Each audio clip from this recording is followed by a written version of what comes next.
Steel Battalion Heavy Armor is not a bad game, and I'm tired of pretending that it is. Back in 2012, everyone had a hard-on for Kinect hate.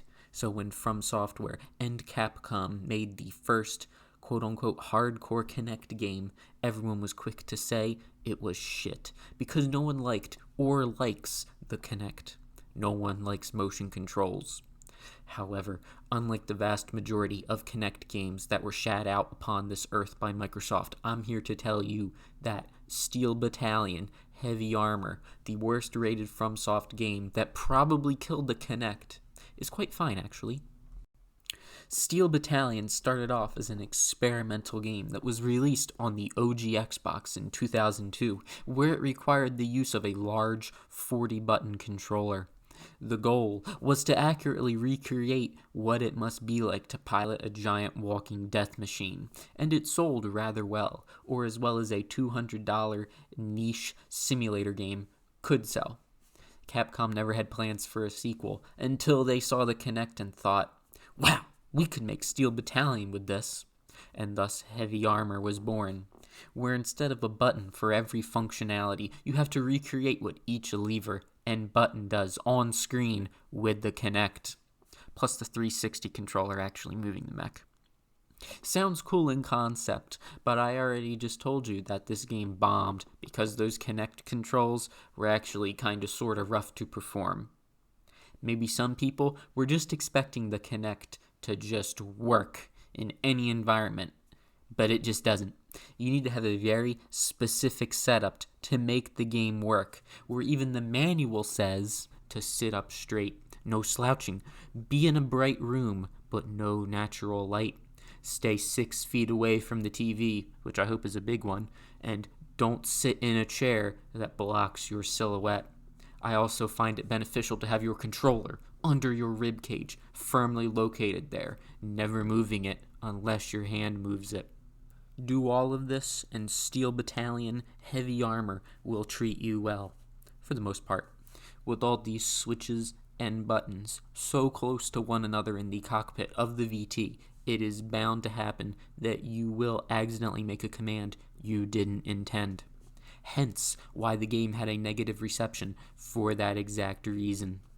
That is why I am here to teach you the tips and tricks of how to play Heavy Armor. I just went over the required physical setup, but what about the actual controls? It may seem natural to just want to immediately grab things as you see them on screen, like these bank panels to the left and right. But no. You don't do things fast here in Steel Battalion Heavy Armor. You do it slow. There is really no haste. The motion controls in this game have 2 planes of interaction. One where your hand is raised, but is too far away for the Kinect to think you are performing any in-game action. It will instead just show the hand of the player character moving about the cockpit. Use this to your advantage. See where your hand is on screen. Move it to what you want to grab. Then move your hand forward and grab the stick or the button or the... oh, fuck, not that. Even if you think everything I just described is impossible for you to do, that you could never master these daunting controls, let me show you which of these controls is actually necessary to perform and which is just stupid nonsense. First off, you're in a cockpit with other crew members. Early reviews say that these are stereotypes. I don't think they are. And in fact, there's too many people here to say that they are all stereotypes. And they're all rather charming people, I think. They get swapped out as the game progresses, or if they die. Are they deep characters? No, but they aren't annoying, and I grew to like some of the ones who I kept alive, so there is that. To look around the cabin, you have to swipe your hand left or right. This is often very finicky, as you need your hand to be in a very linear travel path and extend just to the other side of you. Fortunately, you very seldom need to look at your crew members at all, only in these very scripted sequences where you have to do some hokey hand motions, and that is the only time it is even required. Unless, of course, you're on a mission where your right loader is dead, then you must load the shell into the main gun every time you need to reload. It even has its own set of motion controls that are actually relatively easy to master, but you do have to memorize which of these shells is AP and which is high explosives, because I never did. Moving clockwise from the left, there is this bank panel that has a map and cameras that look around the tank. This is a useless panel. I never once felt the need to use it outside of me thinking that maybe I should use it, to the point where I realized it is useless. Most enemies never get behind you unless you let them, and even when they do, it's some bullshit spawn. Thus, there is no need to worry about using it. This gear lever makes the VT move faster. It will sprint for 50 meters, overheat, stop, and lose all momentum that you gained. You also can't move and turn it on at the same time. Don't use this lever. There's some gauges here. Never looked at them. Dead center of your screen is the cockpit window, or, well, you bring yourself to this tiny viewport that sits over the gauges. The game tells you to grab it with 2 hands, but I found just thrusting the controller forward works better. I have many complaints about this viewport. When you do look through this viewport, you are greeted with a field of view that feels even smaller than the original, which was played on a 4:3 ratio screen. But that's not the worst part. Let's say that doesn't bother you. You like the rigid immersion. Well, I bet you would really like the immersion of when the glass is broken so you can't see. And even if it does break, it's a death sentence, as bullets can come into the tank now and insta-kill your crew, so you have to close the window. Closing it is awful. The little handle that you're supposed to pull down to close the window is the only thing I could never get to reliably work in this game. Ever. Sometimes nothing happens. Sometimes I grab the handle and then it just lets go. Other times I end up grabbing the periscope, which for some godforsaken reason can be pulled down when you are pulled to the visor, and the region of pulling this handle and pulling the microscope might as well be the same to the Kinect. Also, you can't just look at the periscope all the time, because it breaks too, plus you move slower when you're looking through it. And when your viewport and periscope is broken, you're just screwed. Note that there is this post that is in the middle of the viewport. I don't know what that's for. Any shots you make at close range go way below it, and it's way too small to see if you're in any dark area or there's too much smoke. There's these 2 buttons here that you used to switch ammo types so long as your loader is still alive. These buttons are way too close together, and you can hit the same button as many times as you want, so you can end up just hitting the load AP shell button again and again and again, when all you really want to do is load high explosive shells. I found the best way is to just move your hand like this so it recognizes it, and maybe you'll get lucky. Fortunately, high explosive shells aren't too useful, and you always have plenty of AP shells, which are the only effective ammo against enemy VTs anyway. This cockpit window, or whatever, has upgrades for it, because you can upgrade the VT. You can make it pretty cool, actually. But anyway, there were 2 upgrades for the visor I got, or at least I could find. One reinforces the window, so it is not as likely to break, but it still breaks. And the other is quite literally a meme. I cannot think of any other use for what is just called smaller viewport. This isn't smaller. This is shrunk. Also, it blocks the very top of that sight post I talked about earlier, which further solidifies my idea that the post is just there for show. It does reduce the amount of screen tearing, though, so there is that benefit. Moving away from the viewport of many troubles moves you to the juicer. This turns on the mech. Sometimes you do it at the beginning of the mission. Sometimes the mech is already on. Amazing. This lever benefits greatly from you hovering your hand around it until the digital hand is over it, and then just jerk your hand back to start it.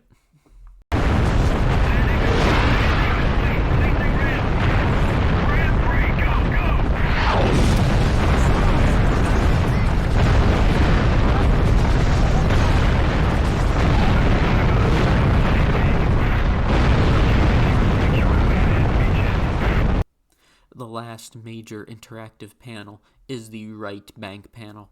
It has a meme button I never once used, a button that swaps to another special ammo type I never used, as well as a light switch and a vent release. The latter two you will use very often, the light more so. Anytime you get hit, there is a chance smoke will fill the cabin, so you will need to vent it out, and thus you pull the vent switch, where if you don't, you die. Easy. Again, moving your hand, then picking the object on screen works best, although I always thought I had to pull my hand abnormally low to get it to work, but whatever. That is all the items that you need to interact with in the cockpit of the VT. And to be honest, it is mildly underwhelming. Yes, when you are pulling the bank panel out, switching to the periscope, and everything is working right, it really does make you feel like the pilot of a walking death machine. However, if you get skilled at the game, the only items you may interact with is the periscope, the ammo buttons, the light switch, the juicer, and the odd moment where the game asks you to stand up, to take a peek through the hatch, and take a gander through the binoculars. Because I forgot to mention, if you stand up IRL, you stand up in game. And aside from maybe 3 missions, the game never asks you to stand up unless you want to. Also, before I move on, you may wonder how the VT is actually driven, as in the original game, very clearly the mech was piloted by pedals and levers. But here in Heavy Armor, the mech is moved by the controller, or the controller that the player uses. So you ask yourself, how is the mech driven in-game? Well, in brief moments, you can see the controls for the mech. I examined them, and all I can think was, yes, cow tools. How the mech gets driven when the driver is hunched over a bunch of gauges and dials, I don't know. What I'm getting at is that the Xbox original version had 44 buttons, and you were going to use 44 buttons whether you were shit or mastered the game. Here, in Heavy Armor, skilled players may use 5 or 6 commands. Now, we can explain the lack of functionality because the Kinect most certainly could not handle 44 inputs. In fact, sometimes, with many games, it seems like it could barely handle 1 input. Now, I know I said earlier that the original and the newer title are almost completely different in everything but name. And this is still mostly true. Even in overall gameplay depth, is there a difference? Take, for example, the mechs. There are less playable tanks than the original, where that had like 15 or 20, while this one has 3. And while both games have customization to the nth degree, the 3 VTs in Heavy Armor all kind of feel the same, with the only difference being that the latter 2 have a big cannon on them. Compare that to the earlier one, where all the mechs were different, although many were still kind of trash, and there were clear weapons that were useless while others were OP. I will say, though, that this big chunky tank, the M7 Tacky Plus, is named after a horseshoe crab, and that's just wonderful. Anyway, story. The original game, there was something there. It wasn't very good. It's just dry military verbiage for 8 hours, and then it ends. And you know what? That's fine. That game was more focused on the fact it was being controlled by a big controller and, the actual very sophisticated gameplay than it was trying to make a story. Heavy Armor has a much more fleshed out story, but it's not difficult to improve on nothing. In the same year as the original, but in an alternate timeline, technology is sent back to pre-microchip era, or to Monkey, where all silicon is eaten by a virus, and China has taken control of the UN, and thus has taken over the world. Except for America, where the Americans must now defeat the Chinese, starting by kicking them out of their occupation in the United States. You play as Winfield Powers, the sergeant who is commanding this VT. He has a tragic backstory, and to be honest, the story is once again here to just funnel through different set pieces and locations and introduce you to various characters who will be a part of your tank crew. The overarching plot is some weird Metal Gear Solid wannabe, but the subplot of just being together in a metal box with people who are all bonding over their misery is quite nice. Reminds me of cross-country practice. Depending on your performance in the 32 missions, crew members stay alive or die or leave, and thus dialogue between the characters can be dramatically different, lending to a reasonable degree of replayability. But what actually goes on in these 32 missions, you ask? Well, quite a lot, I think. The plot moves you through taking back America from the Chinese, or the UN forces, or as they are called in game, Uncle. But when the game gets bored of that, it sends you to Gibraltar, where you then cross into Spain and then take a trip to Berlin, basically recreating the Allies marching towards Germany during the Second World War. But of course with walking tanks. Missions boil down to basically two types. Destroy the enemies, or kind of like atmospheric mood-setting missions. The destroy the enemy missions themselves are rather diverse, where you destroy the enemy in an open field, destroy them in a tunnel, destroy them very far away, destroy the enemy before it's too late, or destroy the target, but you have to destroy the other enemies in your way. They're all kind of linear, which is a blessing, as the VT takes forever to turn around. As I said, the cameras on top of it are useless.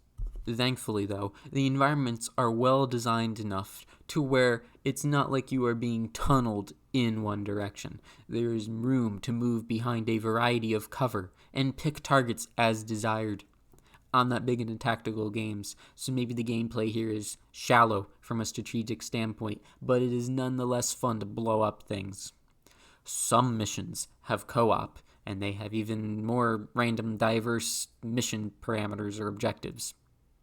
But they all have a time limit and a ranking system, and in most cases are very clearly designed to be played with multiple people, particularly the DLC missions, which I bought and played, of course.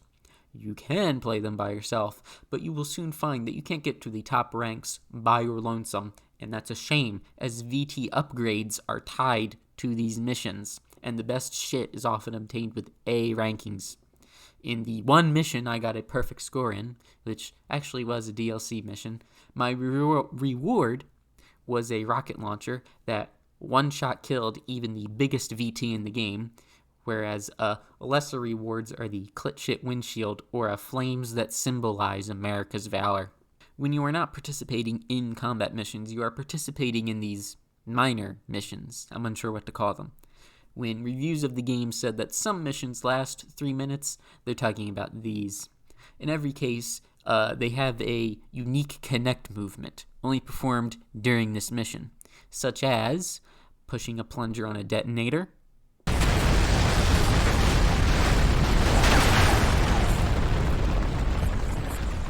What is the problem, man? Forward!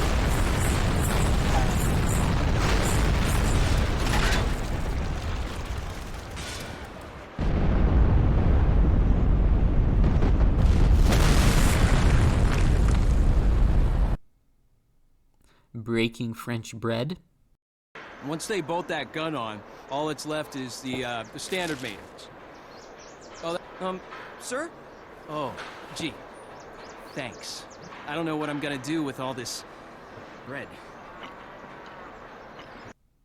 starting the crank on the engine,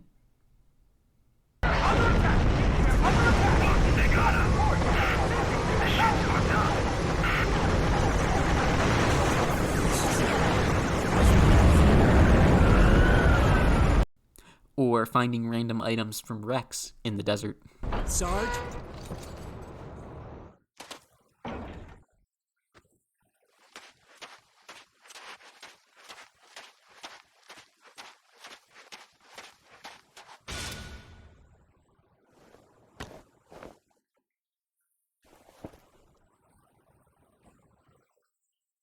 Sarge, shouldn't you get back in? I can't say I hate these missions, as they often have the most dialogue from the tank crew members, and thus have the most replayability, depending on who is alive. But the fact that there is 32 missions in the game is a bit fudging it, as most missions are 10 to 15 minutes long, so having random ones that are 4 minutes is a bit disingenuous. The original game has 23 missions, which, while a lot longer, I'm gonna be real with you. That game starts to reuse map arenas from earlier in the game by the middle of the game. And they had the same objectives, you're just in a different version of the tank you were in before. Every level in heavy armor is in a different area even the DLC missions, although the difficulty and length of the two games are wildly different. Aside from the dodge mechanics, which are very fast, the mech moves slow. It takes a while to gain momentum, particularly because you have to change fucking gears. And if you move too fast, you fall over. And turning itself, even like when you're stopped, is a slow process you have to be committed to performing. It is a very methodical game where being in the wrong spot will get your mech destroyed in a hurry. That becomes an issue with the game's mandatory permadeath mechanic.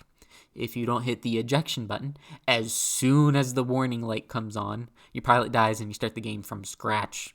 And even if you do eject in time, there is only a finite amount of retries per character before you have to start the whole game again. So the whole 8-hour campaign can become quickly a 16 or 24 or 32-hour game depending on your skill. Now, there is an easy mode, but that makes the game a breeze to the point where you don't even have to use most of the game's buttons, so why have the big controller? The difficulty in that game feels partially like an immersive aspect to a simulation mech game, but also just feels like a way to extend the playtime of a game so people could justify spending $200 on a controller that at the time would only work with one game. Heavy Armor has difficult missions, yes, particularly if you're going for the optional objectives like not allowing any crew members to die so you can get the true ending. Sometimes the Kinect does throw a fit, but under normal circumstances, I can't really think of any missions where I had incredible difficulty in completing them. I actually had fun with many of them, particularly the ones where you didn't have any gimmicks or some time constraint, and the game just told you to go pilot the tank and blow shit up. Fun stuff.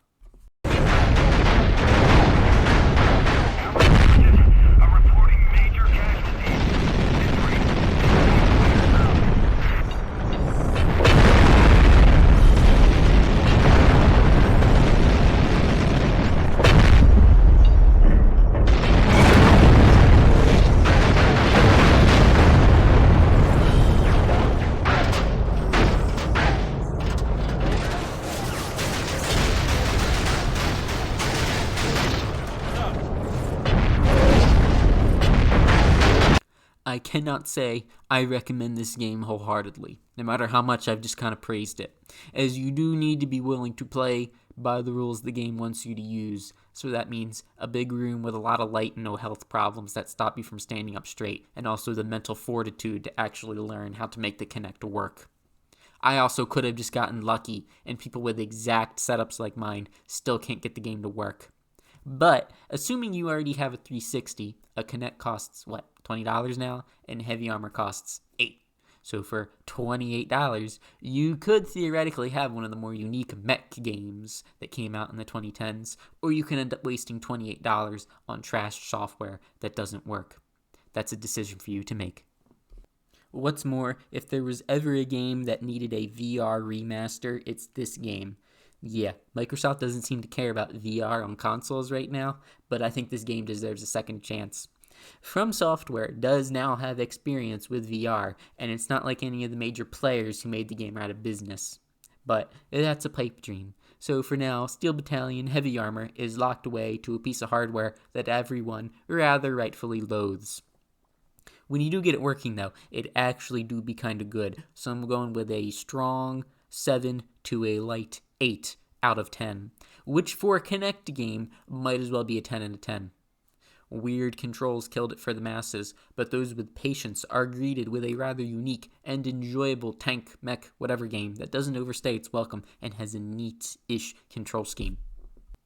And to those that do try the game, remember that in the last mission, the gun barrel has to block all the monitors before you mount the turret, else you won't be able to hit him.